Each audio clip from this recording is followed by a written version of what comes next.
ಶ್ರೇಷ್ಠ ಪ್ಲೀಸ್ ಏನಾದ್ರೂ ಒಂದ್ ಮಾತಾಡು. ಶ್ರೇಷ್ಠ ನೋಡು, ನಿನ್ ಮನ್ಸಿನ ಕೋಪ ಇದ್ರೆ ಬೈಯಿ ಜಗಳ ಮಾಡು. ಅದು ಬಿಟ್ಟು ಈ ತರ ಮಾತಾಡದೆ ಕೂತ್ರೆ ನನಗೆ ತುಂಬಾ ಹಿಂಸೆ ಆಗತ್ತೆ, ಅರ್ಥ ಮಾಡ್ಕೋ. ಓ, ನಾನು ನಿನ್ನ ಅರ್ಥ ಮಾಡ್ಕೋಬೇಕಾ? ಅರ್ಥ ಮಾಡ್ಕೊಂಡು ಬರೀ ನನ್ ಕೆಲ್ಸ ಅಷ್ಟೇನಾ?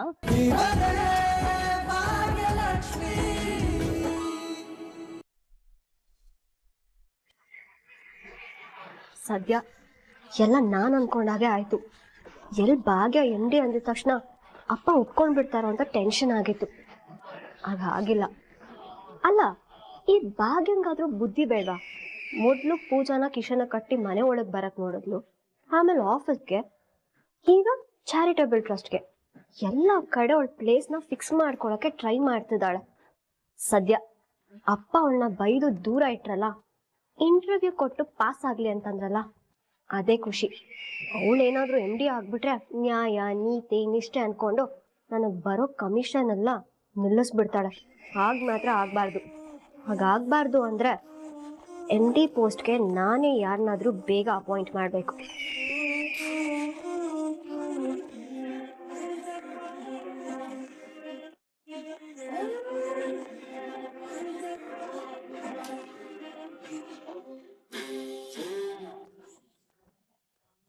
ಹೇಳಿ ಮೇಡಮ್. ನೋಡು, ಆ ಭಾಗ್ಯ ನಮ್ಮ ಟ್ರಸ್ಟ್ಗೆ MD ಅಲ್ಲ.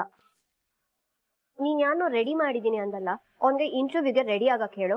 ಅವನೇ ನಮ್ಮ ಟ್ರಸ್ಟ್ ಮುಂದಿನ MD. ಆದ್ರೆ ಮೇಡಮ್, ಅವನು ಇಂಟರ್ವ್ಯೂ ಪಾಸ್ ಆಗ್ಬೇಕಲ್ವಾ? ಏನಾದ್ರೂ ಅವ್ನು ಫೇಲ್ ಆಗ್ಬಿಟ್ರೆ? ನೋಡು, ಇಂಟರ್ವ್ಯೂ ಮಾಡೋರು ಎಲ್ಲ ನನಗೆ ಬೇಕಾದವರು. ಅವನ್ಗೆ ರೆಡಿ ಆಗಕ್ ಹೇಳು, ಮಿಕ್ಕಿದೆಲ್ಲ ನಾನು ನೋಡ್ಕೊಳ್ತೀನಿ. ಸರಿ ಸರಿ ಮೇಡಮ್. ನೋಡು, ಏನೇ ಆದ್ರೂ ನಮ್ ಕೆಲಸ ಮಾತ್ರ ನಿಲ್ಬಾರ್ದು, ಅದನ್ನ ಮಾಡ್ತಿರು. ಸರಿ madam. Okay madam. Madam, interview ಯಾವಾಗಿರ್ಬೋದು? ಗೊತ್ತಿಲ್ಲ, ಯಾವಾಗ ಬೇಕಿದ್ರೂ ಆಗ್ಬೋದು. ಯಾವ ಟೈಮ್ ಕರೆದ್ರು ಅವನಿಗೆ ರೆಡಿ ಇರಕ್ ಹೇಳು. Okay madam, sure. Thank you madam. Bhagya, charitable trust ಒಳಗ್ ಬಂದು ಅಧಿಕಾರ ಚಲಾಯಿಸ್ಬೇಕು ಅಂತಿದ್ಯಲ್ಲ, ಅದ್ ಸಾಧ್ಯ ಇಲ್ಲ. ಅಷ್ಟು ಈಸಿಯಾಗಿ ಅದೆಲ್ಲ ಆಗೋದಕ್ಕೆ ಈ ಕನಿಕಾ ಬಿಡೋದಿಲ್ಲ.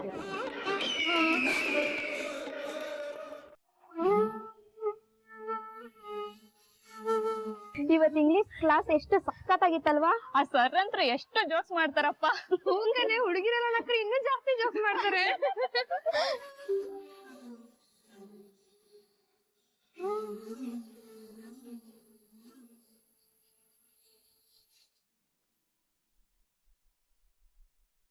ಸ್ಟ್ರೇಂಜರ್ ಯಾರಿದು? ನಾನು ಎಲ್ಲಾ ಪೋಸ್ಟಿಗೂ ಲೈಕ್ ಮಾಡಿದಾರಲ್ಲ. ಓ ಮೈ ಗಾಡ್, ಯಾರಿದು? ಒಂದೇ ಸಲಕ್ಕೆ ನಾನು ಹಾಕಿರೋ ಎಲ್ಲಾ ಪೋಸ್ಟ್ ಲೈಕ್ ಮಾಡಿದ್ದಾರೆ. ಯಾರಿರ್ಬಹುದು? ಯಾರೋ ಏನೋ.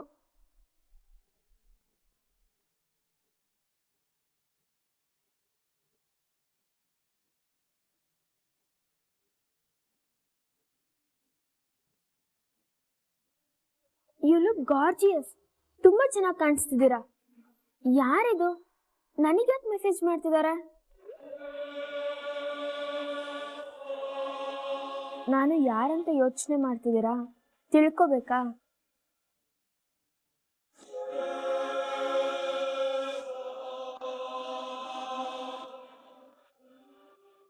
ಅದು ಇಷ್ಟು ಬೇಗ ಸಾಧ್ಯ ಇಲ್ಲ.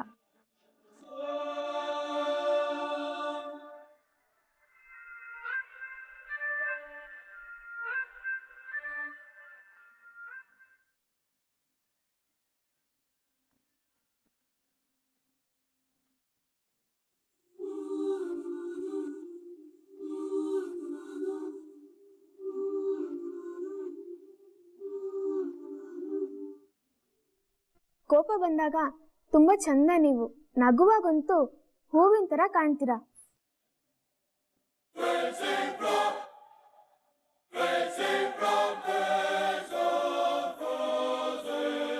ಯಾರ್ ನೀವು? ನನ್ನ ಸುತ್ತಮುತ್ತನೇ ಎಲ್ಲೋ ನಿಂತ್ಕೊಂಡು ಮೆಸೇಜ್ ಮಾಡ್ತಿದ್ದೀರಾ ಅನ್ಸುತ್ತೆ.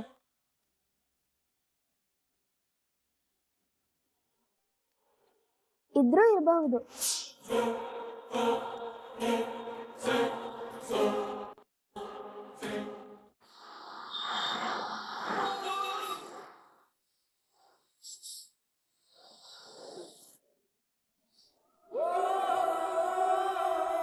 ಅಲ್ಲ ಆದಿಯವ್ರೆ, ನಾನೇನಾದ್ರೂ ಬಂದು ನಿಮ್ ಹತ್ರ ಕೇಳಿದ್ನ ನಿಮ್ ಟ್ರಸ್ಟ್ ಅಲ್ಲಿ ನನಗೆ ಕೆಲಸ ಕೊಡಿ ಅಂತ? ನಾನೇ ನಿಮ್ಮನ್ನ ಕೇಳ್ಕೊಂಡು ಬಂದೂ ಇಲ್ಲ, ನನಗೆ ಈ ಕೆಲಸದ ಅವಶ್ಯಕತೆನೂ ಇಲ್ಲ.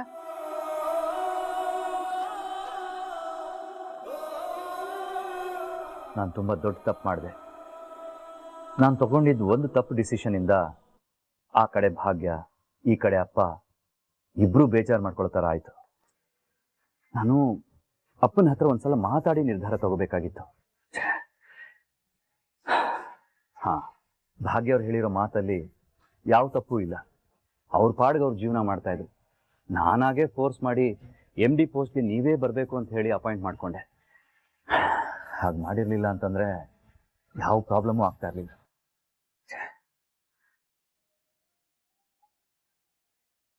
ಯಾಕಪ್ಪ ಈ ಹೊತ್ತಿನಲ್ಲಿ ಇಲ್ಲಿ ಕೂತಿದ್ದೀಯಾ? ಆಫೀಸ್ ಹೋಗ್ಲಿಲ್ವಾ? ಇಲ್ಲಪ್ಪ, ನಾನು ಆಫೀಸ್ಗೆ ಹೋಗ್ತಾ ಇಲ್ಲ. ಯಾಕೋ, ಹುಷಾರಾಗಿಲ್ವಾ ನೀನು? ಇಲ್ಲಪ್ಪ, ನಾನು ತುಂಬ ಡಿಸ್ಟರ್ಬ್ ಆಗಿದ್ದೀನಿ. ಏನಾಯ್ತು? ನಾನು ತಪ್ಪು ಮಾಡಿದೆಪ್ಪ. ಭಾಗ್ಯ ಅವ್ರ ಪಾಡ್ಗೆ ಅವರಿದ್ರು. ನಾನೇ ಫೋರ್ಸ್ ಮಾಡಿ MD ಪೋಸ್ಟ್ಗೆ ನೀವೇ ಬರಬೇಕು ಅಂತ ಕರ್ಕೊಂಬಂದೆ. ಅವ್ರು ಒಪ್ಕೊಂಡ್ರು, ಹೀಗೆಲ್ಲ ಆಗೋಯ್ತು. ನೋಡು ಅದೇ, ನಾನೇನು ಭಾಗ್ಯನ ಬೇಡ ಅಂತ ಹೇಳಿಲ್ಲಪ್ಪ.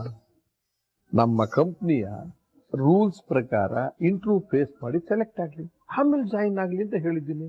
ಇನ್ಫ್ಯಾಕ್ಟ್ ಭಾಗ್ಯ ಬಂದು ನಮ್ಮ ಟ್ರಸ್ಟ್ಗೆ ಸೇರ್ಕೊಂಡ್ರೆ ನನಗೆ ತುಂಬ ಖುಷಿ ಆಗುತ್ತೆ. ಆದರೆ ಖಂಡಿತ ಅದಾಗಲ್ಲಪ್ಪ. ಯಾಕಾಗಲ್ಲ? ಏನಾಯ್ತು ಈಗ? ಅಪ್ಪ, ಭಾಗ್ಯ ತುಂಬ ಬೇಜಾರು ಮಾಡ್ಕೊಂಡಿದ್ದಾರೆ. ಅವ್ರು ಏನು ಹೇಳಿದ್ರು ಗೊತ್ತಾ?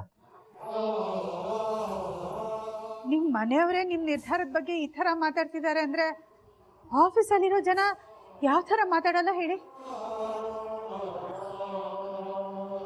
ನಾವಿಬ್ರು ಚೆನ್ನಾಗಿ ಮಾತಾಡ್ತೀವಿ ಅನ್ನೋ ಒಂದೇ ಒಂದು ಕಾರಣಕ್ಕೆ ಅರ್ಹತೆ ಇಲ್ಲ ಅಂದ್ರು ಭಾಗ್ಯನ ತಂದು ಆ ಜಾಗದಲ್ಲಿ ಕೂರಿಸಿದ್ದಾರೆ ಅಂತ ಮಾತಾಡ್ಕೊಂಡಿರಲ್ವಾ?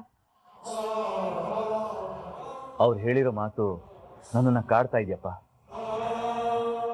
ಅವ್ರು ನಮ್ಮ ಕಂಪ್ನಿಗೆ ಜಾಯಿನ್ ಆದರೆ ಜನ ಮಾತಾಡ್ಕೋತಾರೋ ಅನ್ನೋ ಭಯ ಅವರಲ್ಲಿದೆ. ಒಬ್ಬ ಡಿವೋರ್ಸ್ಡ್ ವುಮನ್ಗೆ ನನ್ನಿಂದ ಕೆಲಸ ಸಿಗ್ತಾ ಇದೆ, 1000 ಜನ 1000 ಥರ ಮಾತಾಡ್ತಾರೆ, ಬಾಯಿಗೆ ಬಂದಂಗೆಲ್ಲ ಜಡ್ಜ್ ಮಾಡ್ತಾರೆ ಅಂತ ಭಯ ಪಟ್ಕೊಂಡಿದ್ದಾರೆ. ಅದನ್ನೆಲ್ಲ ನೆನೆಸ್ಕೊಂಡ್ರೆ ತುಂಬ ಗಿಲ್ಟ್ ಫೀಲ್ ಆಗ್ತಾ ಇದೆಯಪ್ಪ. ಅವ್ರನ್ನ ಹೇಗೆ ಫೇಸ್ ಮಾಡೋದು ಅಂತಾನೆ ನನಗೆ ಗೊತ್ತಾಗ್ತಾ ಇಲ್ಲ. ಸರಿ, ಹೋಗಿ ರೆಡಿ ಆಗ್ಬಾ. ರೆಡಿ ಆಗ್ಬೇಕಾ? ಯಾಕಪ್ಪ? ಇಷ್ಟೆಲ್ಲ ಆದ್ಮೇಲೆ ನಾನು ಭಾಗ್ಯನ ಹತ್ರ ಮಾತಾಡದೆ ಹೋದ್ರೆ ಬಹಳ ತಪ್ಪಾಗುತ್ತೆ. ಬಾ, ಹೋಗಿ ಬರೋಣ. ಬೇಡಪ್ಪ, ನನಗೆ ಸಹಾಯ ಆಗುತ್ತೆ ಮಾಡ್ತೀನಿ ಅಂತ ಹೇಳಿ ಮತ್ತೆ ಮನೆಗೆ ಬರಬೇಡಿ ಅಂತ ಹೇಳಿದ್ದಾರೆ. ಅದು ಏನು ಆಗೋದಿಲ್ಲ, ನಡಿಯಪ್ಪ, ನಾನು ಭಾಗ್ಯನ ಹತ್ರ ಮಾತಾಡ್ತೀನಿ. ಅಲ್ಲಪ್ಪ, ಈಗೇನು ನೀನು ಬರ್ತೀಯೋ ಅಥವಾ ನಾನು ಒಬ್ಬನೇ ಹೋಗಿ ಮಾತಾಡ್ಕೊಂಬರಲ್ಲ? ಇಲ್ಲಪ್ಪ, ನಾನು ರೆಡಿಯಾಗಿ ಬರ್ತೀನಿ. ಸರಿ, ಹೋಗು.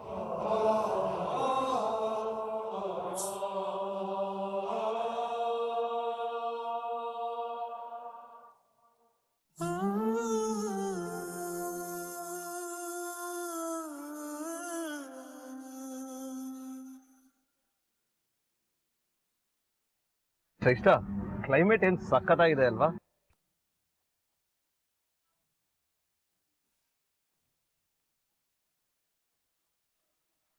ಶ್ರೇಷ್ಠ ಪ್ಲೀಸ್, ಏನಾದ್ರೂ ಒಂದ್ ಮಾತಾಡು. ಶ್ರೇಷ್ಠ ನೋಡು, ನಿನ್ ಮನ್ಸಿನಲ್ಲಿ ಕೋಪ ಇದ್ರೆ ಬೈಯಿ ಜಗಳ ಮಾಡು. ಅದು ಬಿಟ್ಟು ಈ ತರ ಮಾತಾಡದೆ ಕೂತ್ರೆ ನನಗೆ ತುಂಬಾ ಹಿಂಸೆ ಆಗತ್ತೆ, ಅರ್ಥ ಮಾಡ್ಕೋ. ಓ, ನಾನ್ ನಿನ್ನ ಅರ್ಥ ಮಾಡ್ಕೋಬೇಕಾ? ಅರ್ಥ ಮಾಡ್ಕೊಳ್ಳೋದು ಬರೀ ನನ್ ಕೆಲ್ಸ ಅಷ್ಟೇನಾ? ಅಲ್ಲೋ ತಂಡ, ನೀನ್ ಯಾವಾಗ್ಲಾದ್ರೂ ನನ್ನ ಅರ್ಥ ಮಾಡ್ಕೊಳ್ಳೋ ಪ್ರಯತ್ನ ಪಟ್ಟಿದ್ಯಾ? ಶ್ರೇಷ್ಠ ಏನ್ ಮಾತಾಡ್ತಿದ್ಯಾ? ನಾನ್ ನಿನ್ನ ಅರ್ಥ ಮಾಡ್ಕೊಂಡಿಲ್ವಾ? ಇದ್ರೆ ಮಾತಾಡದೆ ಸುಮ್ನೆ ಕೂತ್ಕೊಂಡಿರ್ತೀಯ, ಮಾತಾಡಿದ್ರೆ ಚುಚ್ಚಿ ಚುಚ್ಚಿ ಮಾತಾಡ್ತೀಯ. ಹೌದು ಕಣೋ, ನಾನ್ ಹೀಗೆ ಮಾತಾಡೋದು. ನಾನ್ ಮಾತಾಡದೆ ಸೈಲೆಂಟ್ ಆಗಿದ್ರೆ ನೀನು ಸಹಿಸ್ಕೊಳಕ್ ಆಗಲ್ಲ ಅಲ್ವಾ? ಆದ್ರೆ ನೆನ್ನೆ ನಾನು ಅಷ್ಟು ಮಾತಾಡ್ಬೇಕಾದ್ರೆ ನೀನು ಹೀಗೆ ಸೈಲೆಂಟ್ ಆಗಿ ಕೂತಿದೆ ಅಲ್ವಾ? ಅಲ್ಲ ತಂಡ, ನೀನ್ ಆ ಕೆಲ್ಸಕ್ಕೆ ರಿಸೈನ್ ಮಾಡು ಅಂದಾಗ ನಿನ್ ಬಾಯಿಂದ ಬಂದ್ ಮಾತಾದ್ರು ಬಂತ? ಶ್ರೇಷ್ಠ, ಎಷ್ಟು ಸಲ ಇದೇ ವಿಷಯ ಮಾತಾಡೋದು ಅಂತ? ಅಲ್ಲ, ನಮ್ಮಿಬ್ರು ಮಧ್ಯೆ ಮಾತಾಡೋದಕ್ಕೆ ಬೇರೆ ವಿಷಯನೇ ಇಲ್ವಾ? ಇಲ್ಲ ತಂಡ, ನನ್ಗೆ ಆ ವಿಷಯನೇ ಇಂಪಾರ್ಟೆಂಟ್, ನಾನು ಬರೀ ಅದನ್ನೇ ಮಾತಾಡ್ತೀನಿ. ಶ್ರೇಷ್ಠ, ನನಗೆ ಆ ಜಾಬ್ ಬಿಡೋದು ಇಂಪಾಸಿಬಲ್. ಅದು ನನ್ ಡ್ರೀಮ್ ಜಾಬ್.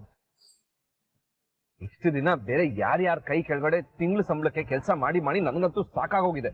ಇಷ್ಟು ವರ್ಷಗಳ ನಂತರ ನನಗಿಷ್ಟ ಇರೋ ಕೆಲಸ ಮಾಡುವಂತ ಚಾನ್ಸ್ ಸಿಕ್ಕಿದೆ. ನನ್ನ ಕನ್ಸುಗಳನ್ನೆಲ್ಲ ನನ್ಸ್ ಮಾಡ್ಕೊಳ್ಳೋ ದಾರಿಲಿದ್ದೀನಿ. ಈ ಟೈಮಲ್ಲಿ ಜಾಬ್ ಬಿಟ್ಬಿಡೋದಂದ್ರೆ ಹೇಗಾಗತ್ತೆ ಹೇಳು? ನನ್ ಕೈಯಾರೆ ನಾನೇ ನನ್ನ ಕನ್ಸುಗಳನ್ನ ನುಚ್ಚುನೂರು ಮಾಡ್ಬಿಡ್ಲಾ? ಎಟ್ ಎನಿ ಕಾಸ್ಟ್ ಈ ಜಾಬ್ ಬಿಡೋದಕ್ಕೆ ಆಗಲ್ಲ ಶ್ರೇಷ್ಠ. ಇದು ನನ್ನ ಲೈಫ್ ನಲ್ಲಿ ಎಲ್ಲದಕ್ಕಿಂತ ಮುಖ್ಯವಾದದ್ದು. ಏನಂದೆ ನೀನು? ಅಟ್ ಎನಿ ಕಾಸ್ಟ್ ಆ ಕೆಲ್ಸಕ್ಕಿಂತ ಮುಖ್ಯವಾಗಿರೋದು ಏನೂ ಇಲ್ವಾ? ಹಾಗಾದ್ರೆ ತಾಂಡವ್ ನಮ್ಮಿಬ್ರು ರಿಲೇಶನ್ಶಿಪ್ ನಿಮ್ಗೆ ಮುಖ್ಯನೇ ಅಲ್ವಾ? ಅದಕ್ಕಿಂತ ನಿನ್ಗೆ ಯಾವ್ದೋ ಈ ಡ್ರೀಮ್ ಪ್ರಾಜೆಕ್ಟ್ ಮುಖ್ಯ ಆಗೋಯ್ತಲ್ಲ ನಿನ್ಗೆ? ನಮ್ ಬದುಕಿನ ಬಗ್ಗೆ ನಾನ್ ಕಟ್ಕೊಂಡಿರೋ ಕನ್ಸುಗಳಿಗಿಂತ ನಿನ್ ಆ ಪ್ರಾಜೆಕ್ಟ್ ಬಗ್ಗೆ ಕಟ್ಕೊಂಡಿರೋ ಕನ್ಸುಗಳೇ ಹೆಚ್ಚಾ? Great Tandav, great. ಶ್ರೇಷ್ಠ ಪ್ಲೀಸ್, ಯಾಕೆ ಯಾವಾಗ್ಲೂ ಎಲ್ಲ ಮೂಗಿನ ನೇರಕ್ಕೆ ಅರ್ಥ ಮಾಡ್ಕೋತೀಯಾ? ನಾನೇನಾದ್ರೂ ನಮ್ ರಿಲೇಶನ್ಶಿಪ್ ಇಂಪಾರ್ಟೆಂಟ್ ಅಲ್ಲ ಅಂತ ಹೇಳಿದ್ನ? ನಮ್ ಸಂಬಂಧಕ್ಕೆ ಬೆಲೆ ಕಟ್ಟೋದಕ್ಕೆ ಸಾಧ್ಯನೇ ಇಲ್ಲ ಶ್ರೇಷ್ಠ. ಬೆಲೆ ಕಟ್ಟಕ್ ಸಾಧ್ಯನೋ ಇಲ್ವೋ ಗೊತ್ತಿಲ್ಲ ತಾಂಡವ್. ನಿನ್ ಮಾತ್ ಕೇಳ್ತಿದ್ರೆ ತಾಂಡವ್, ನಮ್ ಸಂಬಂಧಕ್ಕೆ ನಿನ್ ಮನ್ಸಲ್ಲಿ ಯಾವ್ದೇ ಬೆಲೆ ಇಲ್ಲ ಅಂತ ಗೊತ್ತಾಗ್ತಿದೆ. ಶ್ರೇಷ್ಠ ಪ್ಲೀಸ್, ಮಾತು ನೀನ್ ಈ ತರ ಮಿಸ್ಅಂಡರ್ಸ್ಟ್ಯಾಂಡ್ ಮಾಡ್ಕೊಂಡ್ರೆ ನಾನ್ ಏನ್ ಮಾಡ್ಲಿ ಹೇಳು? ಮಿಸ್ಅಂಡರ್ಸ್ಟ್ಯಾಂಡಿಂಗ್ ಮಾಡ್ಕೊಳ್ಳೋದು ಏನ್ ಬಂತು ತಾಂಡವ್? ಎಲ್ಲ ಕ್ಲಿಯರ್ ಆಗಿ ಕಾಣಿಸ್ತಿದ್ಯಲ್ಲ. ನಾವಿಬ್ರು ನಿಂದ ದೂರ ಆಗಿ ನಮ್ದೇ ಬದುಕು ಕಟ್ಕೋಬೇಕು ಅಂತ ನಾನ್ ಒದ್ದಾಡ್ತಾ ಇದ್ದೀನಿ. ಆದ್ರೆ ನಿನಗಾದ್ರ ಬಗ್ಗೆ ಕೇರೂ ಇಲ್ಲ, ಇಂಪಾರ್ಟೆನ್ಸೂ ಇಲ್ಲ. ಯಾಕೆ ಹೇಳು? ನಾವ್ ದೂರ ಆದಷ್ಟು ಭಾಗ್ಯ ನಿನ್ಗೆ ಹತ್ರ ಆಗ್ತಿದಾಳಲ್ಲ, ಅದಕ್ಕೆ. ಶ್ರೇಷ್ಠ ಏನ್ ಮಾತಾಡ್ತಿದ್ಯಾ? ಭಾಗ್ಯ ನನಗ್ ಹತ್ರ ಆಗ್ತಿದ್ದಾಳ? That's impossible. ಅವಳು ನನ್ ಬದುಕಲ್ಲಿ ಮುಗ್ದಿರೋ ಅಧ್ಯಾಯ. ಅವಳಿಂದ ದೂರ ಆಗಿ ತುಂಬಾ ಟೈಮ್ ಆಯ್ತು. ಕಂಡು ನೀನ್ ನಿಜವಾಗ್ಲೂ ಭಾಗ್ಯನಿಂದ ದೂರ ಆಗಿದ್ಯಾ? ಥಿಂಕ್ ಮಾಡು. ನಿನ್ ಬದುಕಿಂದ ನಿನ್ ಮನ್ಸಿಂದ ಅವಳು ನಿಜವಾಗ್ಲೂ ದೂರ ಆಗಿದ್ದಾಳ? ಯಾಕೆ ಹೀಗೆಲ್ಲ ಮಾತಾಡ್ತಿದ್ಯಾ ನೀನು? ಆ ಭಾಗ್ಯನ ಹೆಸರೇ ಇದೆ, ಅವಳ ಬಗ್ಗೆ ಮಾತಾಡ್ದೆ ಒಂದಿನಾದ್ರೂ ಕಳ್ದಿದೀವ ತಾಂಡವ್ ನಾವು? ಅವಳಿಂದ ದೂರ ಆಗಿದೀವಿ ಅಂತ ಅನ್ಕೊಳ್ತಾ ಅವಳು ಸುತ್ತಾ ಇದೀವಿ. ಅಷ್ಟು ಸಾಲದು ಅಂತ ನೀನ್ ಕೆಲ್ಸ ಮಾಡೋ ಆಫೀಸ್ಗೆ ಸೇರ್ಕೊಂಡಿದ್ದಾಳೆ. ದಿನ ನೋಡ್ತಾ ಇರ್ಬೇಕು ನೀನು. ಅದೇನ್ ತಾಂಡವ್ ನೀನ್ ದೂರ ಆಗಿದ್ಯಾ ಅಂತ ಹೇಳ್ತ್ಯಾ? ಆದಿ ಬ್ರದರ್ ಜೊತೆ ಆ ಭಾಗ್ಯ ಹೇಗ್ ಕನೆಕ್ಟ್ ಆದ್ಲು ಅನ್ನೋದು ನನಗ್ ಗೊತ್ತಿಲ್ಲ ಶ್ರೇಷ್ಠ. ಅವಳು ಆಫೀಸಿಗೆ ಬರೋದು ನನಗೂ ಇಷ್ಟ ಇಲ್ಲ. ಏನ್ ಮಾಡ್ಲಿ? I am helpless. ನನ್ ಪೊಸಿಷನ್ ಅಲ್ಲಿ ನಿಂತ್ಕೊಂಡು ಯೋಚನೆ ಮಾಡು ಶ್ರೇಷ್ಠ. ಯಾಕೆ ನೀನನ್ನ ಗೊತ್ತಿಲ್ಲ?